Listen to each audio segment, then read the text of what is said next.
নমস্কার বন্ধুরা, চলে এসেছে একটি নতুন ভিডিও নিয়ে। আশা করি তোমরা সকলেই খুব ভালো আছো। বন্ধুরা, কিছুদিন পরেই তোমাদের তৃতীয় পর্যায়ক্রমিক মূল্যায়ন অর্থাৎ থার্ড সামেটিভ, এবং সেজন্যই সপ্তম শ্রেণীর ভূগোল বিষয়ে বেশ কিছু গুরুত্বপূর্ণ প্রশ্নোত্তর আজকে আমরা আলোচনা করব। হাতে গোনা কিছু প্রশ্ন বন্ধুরা, যেগুলি প্র্যাকটিস করলেই ভালো নাম্বার পাওয়া কেবল সময়ের অপেক্ষা। ভিডিওটি অবশ্যই শেষ পর্যন্ত দেখবে বন্ধুরা। ভিডিওটি ভালো লাগলে লাইক করে দিও, বন্ধুদের মধ্যে যতটা পারবে শেয়ার করে দিও, আর চ্যানেলটিতে নতুন হলে সাবস্ক্রাইব করতে কিন্তু একদম ভুলো না। চলো ভিডিওটি শুরু করা যাক। নিচের প্রশ্নগুলির উত্তর দেওয়া যাক, প্রত্যেকটির মান এক। প্রথম প্রশ্ন দেখো, পৃথিবীর কক্ষপথের আকৃতি কি? সঠিক উত্তর উপবৃত্তাকার। এরপর আসি পরের প্রশ্নে, নিরক্ষরেখার মান কত? সঠিক উত্তর 0 ডিগ্রি। পরের প্রশ্ন দেখো, বায়ুর চাপ মাপার যন্ত্রের নাম কি? সঠিক উত্তর ব্যারোমিটার। এবার আসি পরের প্রশ্ন বন্ধুরা, দেখো হাজার হ্রদের দেশ কাকে বলা হয়? সঠিক উত্তর ফিনল্যান্ডকে। পরের প্রশ্ন, ব্ল্যাকফুট রোগ হয় কেন? সঠিক উত্তর আর্সেনিক দূষণের ফলে ব্ল্যাকফুট রোগ হয়। পরের প্রশ্ন দেখো, জুইডারজি প্রকল্প কোথায় দেখা যায়? সঠিক উত্তর নেদারল্যান্ডে। এবার আসি পরের প্রশ্ন বন্ধুরা, ভারতের প্রমাণ সময় কত? সঠিক উত্তর 82 ডিগ্রি 30 মিনিট পূর্ব। পরের প্রশ্ন দেখো, বায়ু শীতল হলে বায়ুর চাপের কি পরিবর্তন হয়? সঠিক উত্তর বায়ুর চাপ বাড়ে। পরের প্রশ্ন দেখো, সূর্যের আপাত বার্ষিক গতিপথকে কি বলা হয়? সঠিক উত্তর রবিমার্গ। পরের প্রশ্ন দেখো, 25শে ডিসেম্বর অর্থাৎ বড়দিনে দক্ষিণ গোলার্ধে কোন ঋতু বিরাজ করে? সঠিক উত্তর গ্রীষ্ম। পরের প্রশ্ন, উত্তর গোলার্ধে মেরু নক্ষত্রের নাম কি? সঠিক উত্তর ধ্রুব তারা। পরের প্রশ্ন দেখো, লাভা গঠিত মালভূমির উদাহরণ দাও। সঠিক উত্তর দাক্ষিণাত্যের মালভূমি। পরের প্রশ্ন দেখো, একটি নবীন ও প্রাচীন ভঙ্গিল পর্বতের উদাহরণ দাও। নবীন ভঙ্গিল পর্বত হলো হিমালয় পর্বত এবং প্রাচীন ভঙ্গিল পর্বত হলো আরাবল্লী পর্বত। পরের প্রশ্ন দেখো, একটি আন্তর্জাতিক এবং অন্তর্বাহিনী নদীর উদাহরণ দাও। অন্তর্বাহিনীর নদী হলো লুনি এবং আন্তর্জাতিক নদী হলো রাইন। পরের প্রশ্ন দেখো, পৃথিবীর মোট জলের মিষ্টি জলের পরিমাণ কত? দেখো 3%, আর বাকি 97%ই হলো নোনা জল। পরের প্রশ্ন দেখো, ভোপাল গ্যাস দুর্ঘটনা কবে হয়েছিল? সঠিক উত্তর 1984 সালে। আর এই দুর্ঘটনার জন্য দায়ী গ্যাসটি হলো MIC অর্থাৎ মিথাইল আইসোসাইনাইড। পরের প্রশ্নে আসছি বন্ধুরা, নদীর কোন পর্যায়ে মিয়েন্ডার গঠিত হয়? সঠিক উত্তর মধ্য প্রবাহে। পরের প্রশ্ন, ককেসাস পর্বতের সর্বোচ্চ শৃঙ্গের নাম কি? সঠিক উত্তর এলবুর্জ। পরের প্রশ্ন দেখো, উত্তরের ভেনিস কাকে বলা হয়? সঠিক উত্তর আমস্টারডাম শহরকে। পরের প্রশ্নে আসছি বন্ধুরা, কোন মাটির জল ধারণ ক্ষমতা সব থেকে বেশি? সঠিক উত্তর বন্ধুরা এঁটেল মাটির। ক্যাডমিয়াম দূষণে কোন রোগ হয়? সঠিক উত্তর ইটাই। পরের প্রশ্ন দেখো, নদীর নিম্ন গতিতে গঠিত একটি ভূমিরূপের নাম লেখো। সঠিক উত্তর বদ্বীপ। পরের প্রশ্ন দেখো বন্ধুরা, গঙ্গার একটি উপনদীর নাম লেখো। সঠিক উত্তর যমুনা। পরের প্রশ্ন দেখো, একটি নিত্যবহ নদীর নাম লেখো। সঠিক উত্তর গঙ্গা। পরের প্রশ্ন, ভারতের খনিজ ভাণ্ডার কাকে বলা হয়? সঠিক উত্তর ছোটনাগপুর মালভূমিকে। প্রচুর পরিমাণে খনিজ পদার্থের প্রাপ্তির জন্যই এই নাম দেওয়া হয়েছে। পরের প্রশ্ন দেখো, হিমালয় এবং কুয়েলনুন পর্বতশ্রেণীর মাঝে কি আছে? সঠিক উত্তর তিব্বত মালভূমি। পৃথিবীর আবর্তনের বেগ কোথায় সব থেকে বেশি? সঠিক উত্তর নিরক্ষরেখার কাছাকাছি। পরের প্রশ্ন দেখো, বায়ুর চাপের তারতম্যের প্রধান কারণ কি? সঠিক উত্তর বায়ুর উষ্ণতা। পরের প্রশ্নে আসছি বন্ধুরা, জিপিএস এর পুরো কথাটি কি? সঠিক উত্তর গ্লোবাল পজিশনিং সিস্টেম। পরের প্রশ্ন, পৃথিবীর কোন অঞ্চলে দিনরাত সমান হয়? সঠিক উত্তর নিরক্ষীয় অঞ্চলে। পরের প্রশ্ন দেখো, শুষ্ক গিরিখাতকে কি বলা হয়? সঠিক উত্তর ক্যানিয়ন। পরের প্রশ্ন দেখো, অধিবর্ষ কাকে বলে? 366 দিনের বছরকে অধিবর্ষ বলে, যেমন 1996। এই বছরে ফেব্রুয়ারি মাস 29 দিনে হয়। পরের প্রশ্ন দেখো, কোন সংস্থা বিশ্ববাজারে তেলের দাম নির্ধারণ করে? সঠিক উত্তর ওপেক, OPEC। পরের প্রশ্ন, 2011 সালে কোথায় পরমাণু দুর্ঘটনা ঘটেছিল? সঠিক উত্তর জাপানের ফুকুশিমায়। পরের প্রশ্ন, কোথায় রয়্যাল অ্যাস্ট্রোনমিক্যাল অবজারভেটরি অবস্থিত? সঠিক উত্তর লন্ডনের গ্রিনিচ শহরে। পরের প্রশ্ন, সমুদ্রপৃষ্ঠে বায়ুচাপের পরিমাণ কত? সঠিক উত্তর 1013.25 মিলিবার। পরের প্রশ্ন দেখো, খুবই আঁকামাকা নদী খাতকে কি বলা হয়? সঠিক উত্তর মিয়েন্ডার।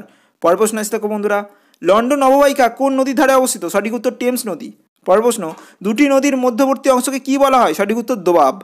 পরের প্রশ্ন দেখো বন্ধুরা, মাটি দূষণের একটি কারণ লেখো। সঠিক উত্তর অতিরিক্ত হারে বৃক্ষছেদন।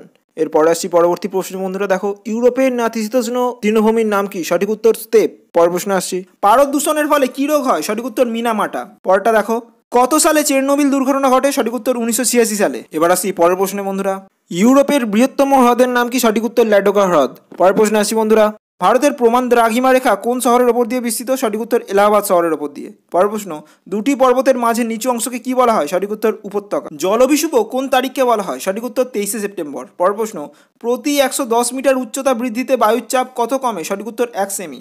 পরের প্রশ্ন, তাজমহল কোন শিলা দিয়ে গঠিত? সঠিক উত্তর রূপান্তরিত শিলা দিয়ে অর্থাৎ মার্বেল দিয়ে। পরের প্রশ্ন আসছি বন্ধুরা, দক্ষিণ আফ্রিকার তৃণভূমির নাম কি? সঠিক উত্তর ভেল্ড। পরের প্রশ্ন, ইউরোপের সর্বোচ্চ শৃঙ্গের নাম কি? সঠিক উত্তর ককেসাস পর্বতের এলবুর্জ। একটি অনিত্যবহ নদীর নাম লেখো। সঠিক উত্তর অজয়। অর্থাৎ এই সমস্ত নদীতে বন্ধুরা সারা বছর জল প্রবাহ সঠিকভাবে হয় না। পরের প্রশ্নে আসছি দেখো, পোল্ডার ভূমিতে লবণতা কমানোর জন্য কি চাষ করা হয়? সঠিক উত্তর হে আর ক্লোভার। এগুলি পশুখাদ্য হিসাবে ব্যবহৃত হয়। পরের প্রশ্ন, একটি আগ্নেয় পর্বতের উদাহরণ দাও। সঠিক উত্তর ভারতের ব্যারেন। পরের প্রশ্নে আসছি দেখো, বায়ুর আর্দ্রতা মাপক যন্ত্রের নাম কি? সঠিক উত্তর হাইগ্রোমিটার। পরের প্রশ্নে আসছি, পৃথিবীর বৃহত্তম বনভূমির নাম কি? সঠিক উত্তর তৈগা। পরের প্রশ্ন দেখো, পোল্ডার ভূমির সবচেয়ে বড় প্রকল্পের নাম কি? সঠিক উত্তর জুইডাজি। পরের প্রশ্ন দেখো, বায়ুর চাপ মাপার এককের নাম কি? সঠিক উত্তর মিলিবার। আসি পরবর্তী প্রশ্নে দেখো বন্ধুরা, পৃথিবীর কক্ষপথ কাকে বলে? পৃথিবী যে পথে সূর্যকে প্রদক্ষিণ করে তাকেই পৃথিবীর কক্ষপথ বলে। পরের প্রশ্ন, এশিয়া ও ইউরোপের মাঝে কি রয়েছে? সঠিক উত্তর ইউরাল পর্বত এবং ইউরাল নদী। এবার আসছি বন্ধুরা পরবর্তী বিভাগে, 2 থেকে 3টি বাক্যে উত্তর দাও যার প্রত্যেকটির মান 2। প্রথম প্রশ্ন, পোল্ডার ভূমি কি? উত্তর দেখো, নেদারল্যান্ডে কৃষি ও অন্যান্য কাজের জন্য এবং জমির অভাব দূর করতে উত্তর পশ্চিমে জুইডারজি উপসাগরে বিশাল অগভীর জলভাগে উঁচু কংক্রিটের বাঁধ দিয়ে মাটি ভরাট করে নতুন ভূমি তৈরি করা হয়েছে। সমুদ্র থেকে উদ্ধার করা এই সমস্ত নিচু সমতল ভূমিকেই পোল্ডার ভূমি বলা হয়। পরের প্রশ্ন, ট্রাক ফার্মিং কি? এটা অত্যন্ত গুরুত্বপূর্ণ প্রশ্ন বন্ধুরা, উত্তর দেখো, লন্ডন অববাহিকার বিপুল শহরবাসীর খাদ্যের চাহিদা মেটানোর জন্য ছোট ছোট খামারে ফল ও শাকসবজি উৎপাদন করে ট্রাকে করে শহরে পাঠানো হয়, একেই ট্রাক ফার্মিং বলে। পরের প্রশ্ন আছে বন্ধুরা, ইউট্রিফিকেশন কাকে বলে?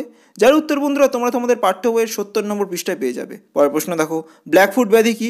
সঠিক উত্তর রয়েছে বন্ধুরা পাঠ্য বইয়ের 70 নম্বর পৃষ্ঠায়। পরের প্রশ্ন আসছে দেখো, যানবাহন কিভাবে মাটি দূষণ করে? উত্তর দেখো, নগরায়নের ফলে যানবাহনের সংখ্যা ক্রমশ বৃদ্ধি পাচ্ছে।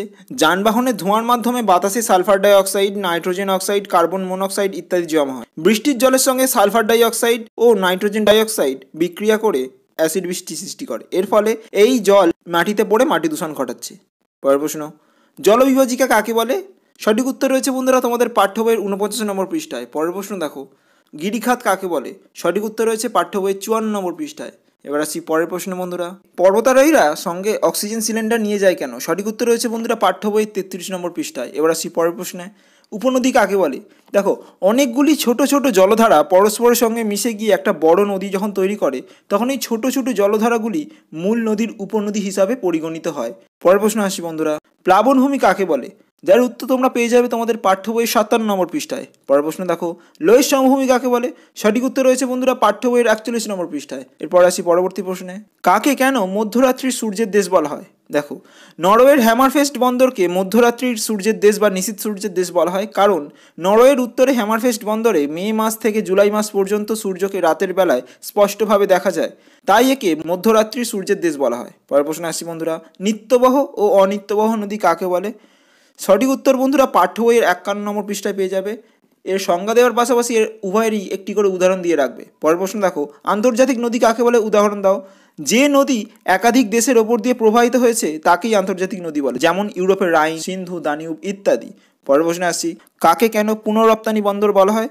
সঠিক উত্তর বন্ধুরা লন্ডন শহরকে পুনঃরপ্তানি বন্দর বলা হয়, কারণ লন্ডন শহর পশম, চা, রবার ইত্যাদি পণ্যের জন্য একটি প্রধান বাণিজ্য কেন্দ্র হিসাবে খ্যাত। এশিয়ার ও আফ্রিকার বিভিন্ন দেশে উৎপাদিত দ্রব্য এখানে আসে এবং ক্রয় বিক্রয়ের পর এই বন্দর দিয়ে অন্য দেশে রপ্তানি করা হয়, এজন্য একে পুনঃরপ্তানি বন্দর বলা হয়। এরপরে আসছি পরবর্তী প্রশ্নে বন্ধুরা দেখো, ছায়াবৃত্ত কাকে বলে? পৃথিবীর আলোকিত অর্ধাংশ ও অন্ধকার অর্ধাংশের সীমারেখাকে ছায়াবৃত্ত বলা হয়। পরের প্রশ্ন, মুক্তিবেগ কাকে বলে?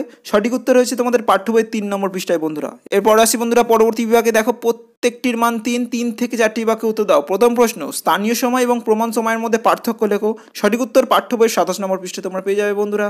পরের প্রশ্ন, অক্ষরেখা এবং দ্রাঘিমা রেখার মধ্যে পার্থক্য নিরূপণ করো। সঠিক উত্তর রয়েছে পাঠ্য বইয়ের 21 নম্বর পৃষ্ঠায়। মানব জীবনে মালভূমির প্রভাব আলোচনা করো। সঠিক উত্তর রয়েছে বন্ধুরা পাঠ্য বইয়ের 44 নম্বর পৃষ্ঠায়। পরের প্রশ্ন, রুট শিল্পাঞ্চলের উন্নতির কারণ লেখো। সঠিক উত্তর পাঠ্য বইয়ের 128 থেকে 129 নম্বর পৃষ্ঠায় তোমরা পেয়ে যাবে বন্ধুরা। এবার আসি পরবর্তী প্রশ্নে বন্ধুরা, মাটি দূষণ প্রতিরোধের উপায়গুলি লেখো।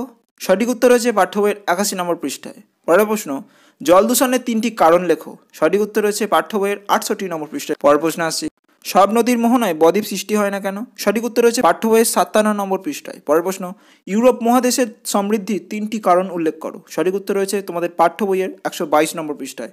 অপসুর এবং অনুসুর এর মধ্যে পার্থক্য উল্লেখ করো। সঠিক উত্তর রয়েছে পাঠ্য বইয়ের 5 নম্বর পৃষ্ঠায়। পরের প্রশ্ন, টিকা লেখো জিপিএস ও তার ব্যবহার। সঠিক উত্তর রয়েছে পাঠ্য বইয়ের 27 নম্বর পৃষ্ঠায়। এবার আসি পরবর্তী বিভাগে, দেখো 4 থেকে 5টি বাক্যে উত্তর দাও যার প্রত্যেকটির মান 5। প্রথম প্রশ্ন, লন্ডন শহরের অর্থনৈতিক পরিবেশের পরিচয় দাও। পরের প্রশ্ন, বায়ুর চাপের তারতম্যের কারণগুলি উল্লেখ করো। পরের প্রশ্ন দেখো, নদীর উচ্চ প্রবাহে গঠিত 4টি ভূমিরূপের চিত্রসহ বর্ণনা দাও। পরের প্রশ্ন, মানব জীবনে পর্বত ও নদীর ভূমিকা উল্লেখ করো। পরের প্রশ্ন আসছি, অশ্বক্ষুরাকৃতি হ্রদ ও জলপ্রপাতের চিত্রসহ বর্ণনা দাও। পরের প্রশ্ন, আবর্তন গতির ফলাফল লেখো। পরের প্রশ্ন দেখো, সমচাপ রেখা কাকে বলে? বৈশিষ্ট্য লেখো। পরের প্রশ্ন দেখো, ঋতু পরিবর্তনের কারণগুলি উল্লেখ করো। পরের প্রশ্ন দেখো, স্তূপ পর্বত কাকে বলে, চিত্রসহ স্তূপ পর্বতের উৎপত্তি ব্যাখ্যা করো। পরের প্রশ্ন এবং শেষ প্রশ্ন, উৎস থেকে মোহনা পর্যন্ত নদীর কাজগুলির বর্ণনা দাও। বন্ধুরা, নদী তার বিভিন্ন প্রবাহে কখন সঞ্চয়, বহন, ক্ষয় এসব কাজগুলি করে, তোমরা সেগুলি বর্ণনা করো। আজ এ পর্যন্তই বন্ধুরা। আমরা অনেক প্রশ্নের পৃষ্ঠা নম্বর দাগ দিয়ে দিয়েছি। তোমাদের কোনো রকম অসুবিধা থাকলে অবশ্যই কমেন্টে লিখে জানিও। আমরা সেই সকল অসুবিধা নিয়ে অন্য একটি ভিডিও করার চেষ্টা করব। তোমাদের পরীক্ষার জন্য অগ্রিম শুভকামনা রইল। দেখা হচ্ছে পরের ভিডিওয়। সুস্থ থেকো, সাথে থেকো। নমস্কার।